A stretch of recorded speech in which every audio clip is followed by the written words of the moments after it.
soy breve, ¿vale? ¿Os acordáis que antes estuvimos en la primera parada ahí abajo, al lado del río, y veíamos hacia arriba un cañón impresionante, ¿no?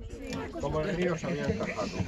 Todo esto tiene que ver con la historia que os conté de que el relieve de Galicia actual es este relieve de teclas que yo llamo, ¿no? Que es como las teclas de un piano, que unas se elevaron más y otras se elevaron menos, ¿vale?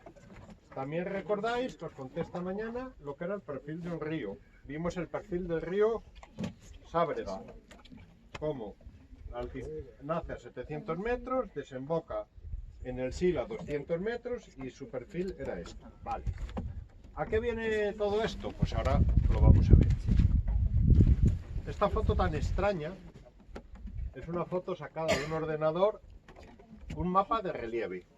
Esto es una foto aérea en la cual con sistemas informáticos le han quitado la vegetación y lo han dejado todo de color gris. Estamos en este punto. ¿Veis cómo se ve perfectamente ensombreado el relieve? Esto los geólogos lo utilizamos mucho porque nos permite muy bien ver las estructuras. Y aquí la estructura que vemos es un río que viene aquí, hace unos meandros, que es el río Sil, pasa por aquí y se marcha por aquí. Y aquí baja el río Cabe, que lo vimos antes de comer, y vimos aquí la zona en la que estuvimos de Portizó. Se ve muy bien. Vale, estamos ante un cañón que vemos ahí abajo impresionante. El poder erosivo del río Sil, que ha excavado un cañón de 600 metros en vertical, ¿no? Una cosa espectacular. Vale. ¿Y cómo lo excavó? Pues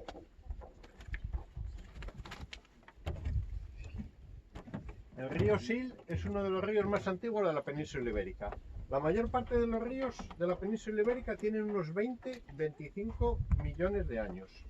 Es decir, están generados cuando hace 25 millones de años toda la península ibérica basculó hacia el oeste y generó el Duero, el Tajo, el Guadiana, todos esos ríos. Dígase, aquí, hace 25 millones de años. Son muy recientes, como podéis ver. Sin embargo, el Sil tiene 70 millones de años, es mucho más antiguo. ¿Y a qué viene esta historia? Pues que antes de que se formara este relieve de teclas que yo os cuento, antes de que África comenzara a empujar contra Europa y generara el relieve que tenemos ahora, cuando todo esto era una llanura perfecta que yo os contaba, el río Sil ya existía.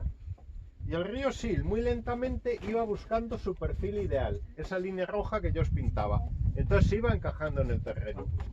Y al encajarse en su terreno generó un pequeño valle. Un valle muy pequeñito, pero generó su valle. ¿Y qué pasó a continuación? A continuación pasó que África comenzó a chocar contra Europa, rompió todo esto en bloques y los bloques empezaron a elevarse. Entonces, cuando el bloque en el que estaba el río Sil, estos bloques empezaron a elevarse, el río Sil comenzó a alejarse. Este es el perfil ideal del río Sil. ¿Veis? Este es el perfil, perdón, el perfil topográfico del río Sil en azul. ¿Veis cómo es muy parecido al ideal? ¿Por qué? Porque lleva 70 millones de años erosionando, muchísimo tiempo. Se parece mucho, ¿verdad? No como los otros ríos que os enseñé antes, que era muy diferente. ¿Qué le pasó al perfil del río Sil cuando los bloques se empezaron a elevar? Que se empezó a alejar de su perfil. Entonces, cuanto más subía el bloque, más erosionaba el río. Estos bloques a lo mejor ascendían 2 o 3 milímetros al año, pero el río Sil lo erosionaba, porque esa subida la alejaba de su perfil, y él quería estar en su perfil ideal. ¿Lo entendéis? Entonces, cuanto más subía el bloque, más erosionaba el río. Cuanto más subía el bloque, más erosionaba el río. Esto es, como he dicho siempre, dígase, ¿el río se encajó en el terreno? No, el terreno subió alrededor del río. Es decir, yo siempre lo explico como un tonto cortando queso. ¿Cómo cortáis queso vosotros? Ponéis el queso en la mesa. Hasta os he traído la navaja porque lo veis, claro. O sea, vosotros ponéis el queso encima de la mesa y hacéis así, ¿no? Sí. ¿Cómo corta el queso un tonto? Pone la navaja así y sube el queso, ¿no? Bueno, pues esto es lo mismo. El río Sil es el poder erosivo, es la navaja. Y el terreno es el queso. El río Sil no ha bajado. El río Sil estaba donde estaba y el terreno ha subido y lo ha cortado. Es decir, hace 50 millones de años, hace 30 millones de años, el Sil estaba donde está. Lo que ha subido alrededor ha sido el terreno. ¿Entendéis? Sí. ¿Cómo se ha formado al revés? Ahora, decíamos, qué poder erosivo tiene, ¿no? Qué pasada es esto, cómo erosiona el río. Vamos a ver, yo esto se lo he oído decir a muchos guías turísticos por aquí, por la Ribera Sacra, el poder erosivo del río Sil. Vamos a hacer un cálculo del poder erosivo del río Sil. El río Sil, el cañón, en los puntos más altos tiene 600 metros. Daros cuenta que tenéis que vaciar el embalse y hay casi 100 metros más hacia abajo. Entonces, estamos de acuerdo en que tiene 600 metros de altura al cañón. Si a estos metros le añado 2 ceros, lo convierto en centímetros. Y un cero más lo convierto en milímetros. Con lo cual tenemos un cañón de 600.000 milímetros de altura. Si yo me caigo de aquí para allá, me caigo 600.000 milímetros, ¿vale? Pero yo llevo diciendo que este proceso del choque de África contra Europa y de empezar a elevarse los bloques es un proceso que empezó a ocurrir hace 60 millones de años. 60 millones de años. Lo he simplificado, lo he puesto todo a 6 para hacer una división más fácil. ¿Cómo divido esto? Empiezo a tachar ceros. Y entonces yo digo, el poder erosivo del río son 6 milímetros cada 600 años, que es igual a 1 milímetro cada 100 años. Es decir, el Sil erosionó 1 milímetro cada 100 años. O sea, un poder erosivo bajísimo. ¿Os dais cuenta? Lo que pasa es que el cañón tiene 60 millones de años. Es mucho tiempo, muchos millones de años erosionando muy poco. ¿Poder erosivo del río? Bueno, unos momentos más, esto es la media, ¿no? En unos momentos se erosionaría más, en otros menos. Pero no es un poder erosivo espectacular, exagerado y altísimo, ¿no? Es cuestión de muchos millones de años. ¿Entendéis? Y ese es el proceso de formación del espectacular cañón del Sil. ¿Qué le pasa a todos estos ríos que desembocan? Que no tienen tanto caudal como el Sil para poder erosionar tanto. Lo que decía aquí que esta mañana, yo digo, es que el río Sil desemboca en La Guardia, en el Atlántico. Vale. Estos son perfiles ideales, perfiles de ríos. La línea roja es el ideal, ¿no?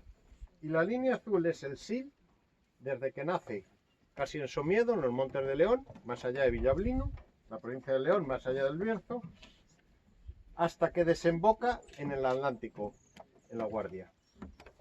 Lo azul es el perfil del Sil y lo verde es el perfil del Miño. ¿Veis cómo el perfil del Sil es mucho más cercano al ideal? El río Sil es más largo que el Miño, tiene más caudal, drena más kilómetros cuadrados de cuenca, es decir, geológicamente tiene mucha más importancia que el río Miño.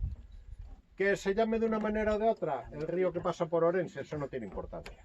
Lo puedes llamar como quieras. ¿Por qué lo llamaron Miño? No se sabe. Posiblemente porque en los peares, cuando se juntan, el que viene de enfrente es el Miño. Y el Sil viene como por un lado. Entonces, bueno, por ejemplo, este es el Miño y este lo llamamos Sil. Eso no tiene mayor importancia. Pero que os deis cuenta, se juntan aquí en los peares, en este punto, que os deis cuenta como el río importante es el Sil. Esto es lo que en geología nos explicaban las cuencas dobles. Aquí no habría que hablar de la cuenca hidrográfica del Sil o del Miño, sería la cuenca hidrográfica Miño-Sil. Es una cuenca doble, con dos ríos importantes.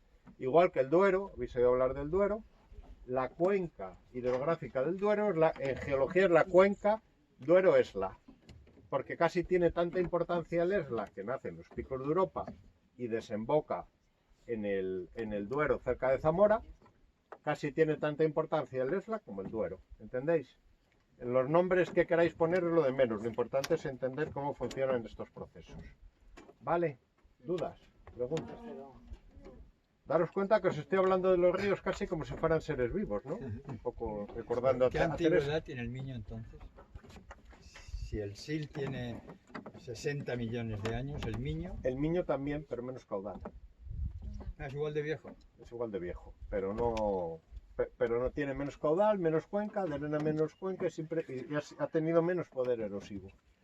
Ese es el tema. Ahí, perdón, a ver, me tengo que ir. Ahí tu colega, a ver, este famoso geólogo gallego, Vidal Romaní. habla del Miño, o sea, habla del Miño como este río, en las fuentes históricas. Hizo Bueno, un pero es artículo ahí. que eso es Sí. cuestión, vamos a ver, no quiero faltar el respeto a nadie, es cuestión de geografía y nombres, Te ¿no? pregunto, digo. Tú esto le puedes llamar el río Sí, claro, lo que Cuchufleta sea, y sí, sí. es el río Lo Cuchufleta importante y ya está. o es sea, lo que es. lo importante es entender el proceso en sí, ¿no? Es como... Pero habla de eso. Bueno, muy bien. que vaya bien. Venga, que vaya bien. Para acabar, ya acabó. Que tenemos ganas de irnos. Daros cuenta la cantidad de bloquecitos que vemos por todos los sitios de granito, ¿no? Lo que tenemos aquí alrededor son granitos. Daros cuenta que está todo como roto, ¿verdad? Mirar enfrente, veis que el granito está todo agrietado, todo roto. ¿Eso por qué es?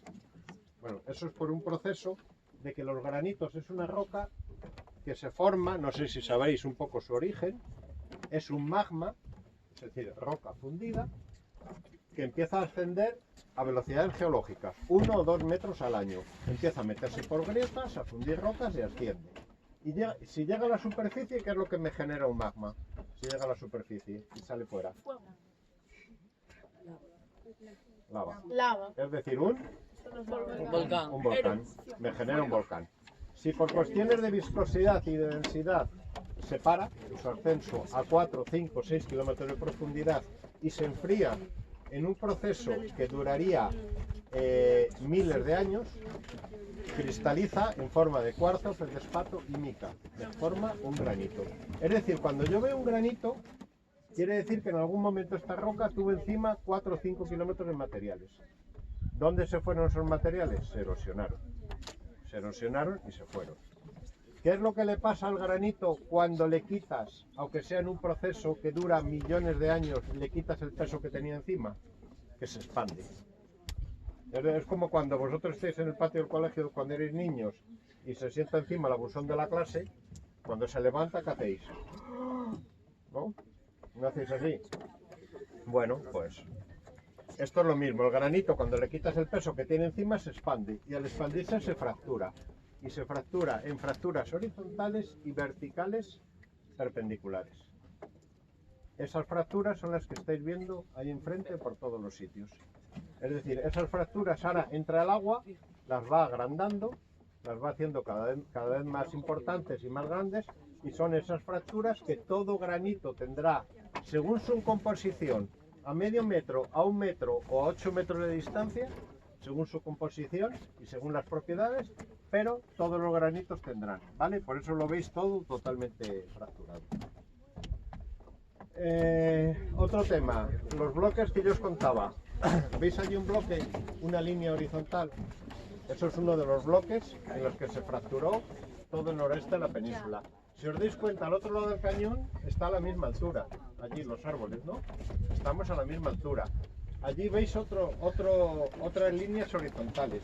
Son todos estos bloques que llevo hablando todo el día de ellos, ¿no? Lo que estamos viendo a diferentes alturas son estas líneas, ¿vale? Ahí tenemos una que enfrenta y otra porque el río Sil, la partió a la mitad. Allí en el horizonte vemos otra, aquí enfrente vemos otra, allí donde están aquellas torretas de la luz vemos otra. O sea, estamos viendo por todos los sitios estos, ¿vale? Preguntas, dudas.